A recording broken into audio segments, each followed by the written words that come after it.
Students, whatever homework is given to you, you have to submit it on the very next day between 8 am to 1 pm to the given WhatsApp number, and it is compulsory to submit your homework as your attendance will be marked on the basis of your submission. Hello everyone, this is Arun Kumar with chapter 9 data handling of class 6 mathematics. Hey students, in previous lecture we have studied about the introduction of data handling. So now in today's lecture we will solve exercise 9.1 with the help of introduction. So let's start with question 1. In question 1, in a mathematics test, the following marks were obtained by 40 students.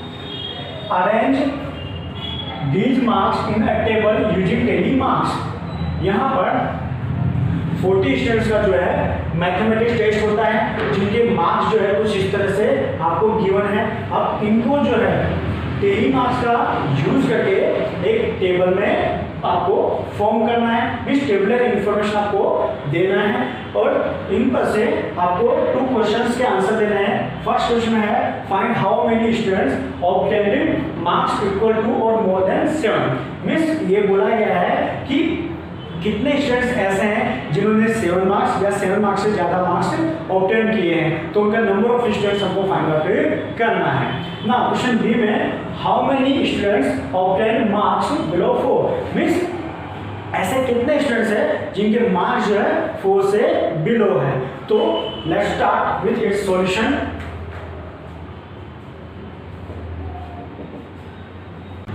अब यहाँ पर हम लोग method क्या लिखेंगे, तो यहाँ पे ये क्या है, मार्क्स है. अब हमें इसके लिए क्या फाइंड आउट करना है, number of students find out करना है. ओके, तो उसके लिए हम लोग टैली करेंगे. तो यहाँ पर मैं लिखूंगा मार्क्स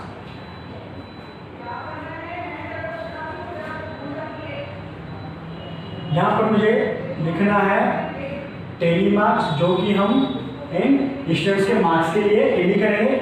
और यहाँ पर जो है क्या आएगा, नंबर ऑफ स्टूडेंट्स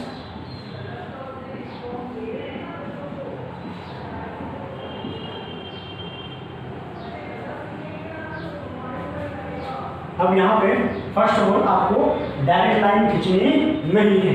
ओके, पहले आपको टेबल बना लेना है. नाउ फर्स्ट ऑफ ऑल हम लोग 1 मार्क्स के लिए ऑब्जर्व करते हैं कि 1 मार्क्स लाए हो ऐसे कितने स्टूडेंट्स हैं, और ये आपको बहुत केयरफुली करना है क्योंकि इसमें मिस्टेक्स होने के चांसेस ज़्यादा होते हैं. ओके, तो ये आपको केयरफुली करना है. नाउ बात करते हैं 3 मार्क्स किस तरह से हमको पुट करना है. तो उसके लिए हम लोग को ऑब्जर्वेशन करना होता है गिवन डाटा के अकॉर्डिंग टू. तो यहाँ पर आप 10 मार्क्स के लिए ऑब्जर्वेशन जो है हॉरिजॉन्टली मींस रो वाइज भी कर सकते हैं and vertically means column wise भी कर सकते हैं. ओके, एनी वे में आप उसको ऑब्जर्व कर सकते हैं. ओके, तो यहाँ पर इनका ऑब्जर्वेशन जो है मैं वर्टिकली करता हूँ. तो यहाँ पे 1 मार्क्स लाए हुए ऐसे स्टूडेंट्स कितने हैं. ओके, तो इस रो में इस कॉलम में एक भी नहीं है, इस कॉलम में ये रहा 1, तो इसे मुझे कट कर देना है. ओके, ताकि कभी दोबारा हम उसको ऑब्जर्व ना कर लें. ओके, तो यहाँ पे 1, ये 2, तो यहाँ पे आपने देखा कि 1 मार्क्स लाए हुए ऐसे कितने स्टूडेंट्स आए हमारे पास 2, तो उसके लिए मैं 2 टेली मार्क्स पुट कर रहा हूँ. Okay, now number of students कितने हो जाएंगे 2. नाउ 2 मार्क्स लाए हुए ऐसे कितने स्टूडेंट्स हो गए, तो उसके लिए हम लोग टेली कर लेते हैं. तो यहाँ तक की कॉलम में एक भी नहीं है, बट इस कॉलम में ये है 1. ओके, इसमें नहीं है, इनमें भी नहीं है, बट यहाँ पे तो 1 ये हो गया, ये 2 और ये 3. ओके, तो 2 मार्क्स लाए हुए ऐसे कितने स्टूडेंट्स मिले हमारे पास 3 स्टूडेंट्स. तो 1 2 3, तो यहाँ पे कितना लिख दूंगा मैं 3. नाउ 3 मार्क्स लाए हो ऐसे स्टूडेंट्स कितने हैं, तो उसके लिए हम लोग टैली कर लेते हैं. इसे इस कॉलम में नहीं है, बट इस कॉलम में ये रहा 1, एक ये रहा इस कॉलम में 2, इस कॉलम में ये रहा 3,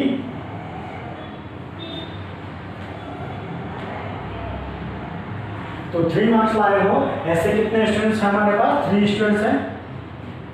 ओके, तो नंबर ऑफ स्टूडेंट्स क्या हो जाएगा 3। नाउ 4 मार्क्स लाए हो ऐसे स्टूडेंट्स कितने हैं, तो उसके लिए हम टेन कर लेते हैं 1 2 3 4 5 6 7। तो यहाँ पे 4 मार्क्स लाए हो ऐसे कितने स्टूडेंट्स हैं, 7 स्टूडेंट्स हैं। तो यहाँ पे हम लोग 10 मार्क्स पुट करेंगे 1 2 3 4 एंड फिफ्थ वाला जो हम लोग को सिलेक्टली ड्रॉ करना है, तो 5 ये हो 5 नाउ 6 7। ओके, तो कितने स्टूडेंट्स हो गए 5 and 2 7। नाउ 5 मार्क्स लाए हो ऐसे कितने स्टूडेंट्स हैं हमारे पास, तो यहाँ पे हम लोग टेली कर लेते हैं 1 2 3 4। अब आपको ध्यान रखना, जैसे ये आपको दिखा, अब इसके क्रॉस में आपको दिया था डायरेक्ट उसको कट करके ऐसा करना नहीं है, आपको एक प्रॉपर वे में, एक सिस्टमेटिक वे में आपको ये कट करना है। मैं इसे अगेन ऑब्जर्व कर लेता हूँ, ये 1 2 3 4, फिर इस लाइन में 5 6। तो 5 मार्क्स लाए हो ऐसे स्टूडेंट्स कितने हैं, 6 स्टूडेंट्स है। तो यहाँ पे ये 1 2 3 4 5 एंड ये 6, तो टोटल स्टूडेंट्स कितने हुए 6 स्टूडेंट्स।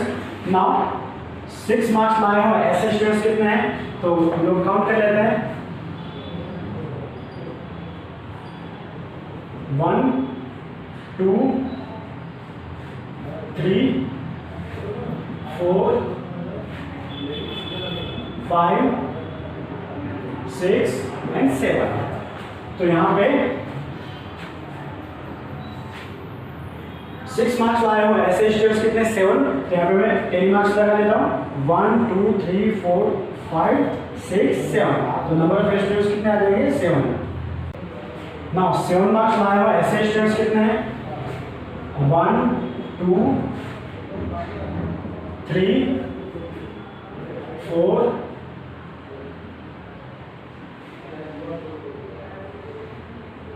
5। मीन्स 5 स्टूडेंट्स ऐसे हैं जो 7 मार्क्स लाते हैं। तो यहाँ पे 1 2 3 4 एंड 5। तो नंबर ऑफ स्टूडेंट्स कितने हो जाएंगे 5। ना 8 मार्क्स लाए हो ऐसे कितने स्टूडेंट्स हैं, तो काउंट कर लेते हैं लोग 1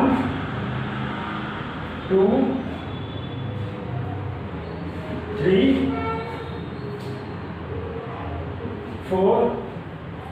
तो 4 स्टूडेंट्स ऐसे हैं जो 8 मार्क्स लाते हैं। तो यहाँ पे 1 2 3 4 नंबर ऑफ स्टूडेंट्स कितने हो गए 4। ना 9 मार्क्स लाते हो ऐसे स्टूडेंट्स कितने हैं,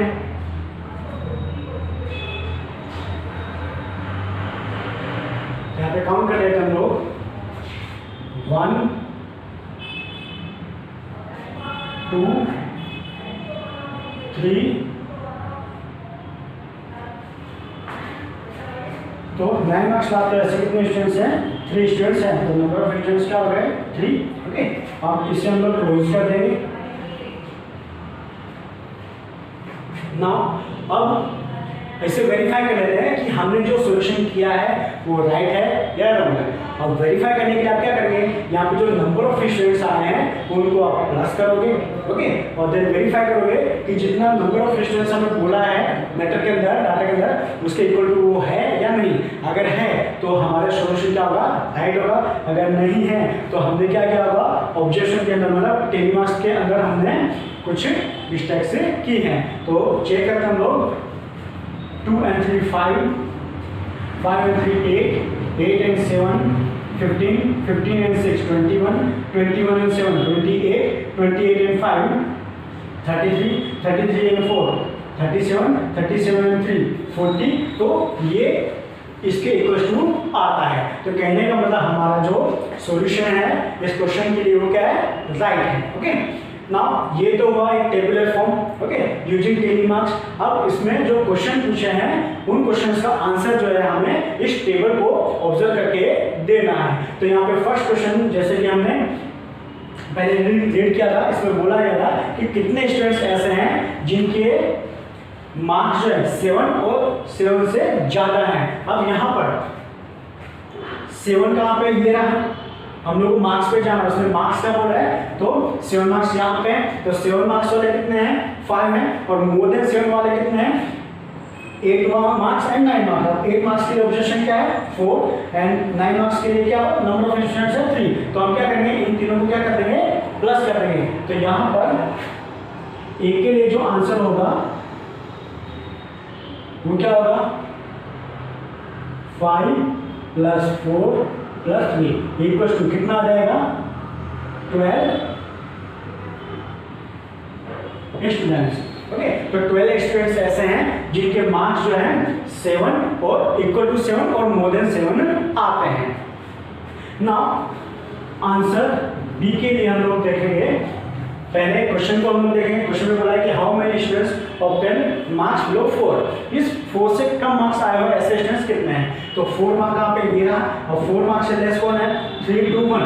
अगर 1 के लिए क्या है 2 ऑब्जर्वेशन है, 2 के लिए 3 एंड 3 के लिए 3। मींस ये मार्क्स को हम लोग को ऐड करना है और नंबर ऑफ स्टूडेंट्स हम लोग को फाइंड आउट हो जाएंगे। बट रिमेंबर उसने क्या बोला बिलो 4, तो 4 को हमें इंक्लूड करना नहीं है। तो यहाँ पर हम इनको प्लस कर देंगे 2 + 3 + 3। तो ये कितना हो जाएगा 8 स्टूडेंट्स। तो 8 स्टूडेंट्स ऐसे हैं जिनके 4 मार्क्स से लेस मार्क्स हैं। तो ये सारी चीजें जो है हम लोगों को ध्यान रखनी है। हमें टेबल बनाते समय ध्यान रखना है कि हमें यहाँ पे क्या लिखना है, यहाँ तो टेबल मार्क्स आएगा और यहाँ पे क्या लिखना है वो हमें जो डाटा गिवन होता है उसे पता करना होता है। और उसके बाद इनका जो टेबल मार्क्स जो है ठीक है, ये जो डाटा है इनके आप हॉरिजॉन्टली और vertically means row wise and column wise आप ऑब्जर्वेशन कर सकते हो। और ऑब्जर्वेशन करने के बाद आपको मैच कर लेना है कि यहाँ पे जो चीज आई है वो डाटा के अकॉर्डिंग टू इक्वल टू है या नहीं। अगर इक्वल टू है तो आपका सॉल्यूशन राइट है, अगर इक्वल टू नहीं है तो आपने कहीं पे मिस्टेक्स की है, आपको उसको अगेन वेरीफाई कर लेना है। तो इतनी सारी चीजें आपको ध्यान रखनी है।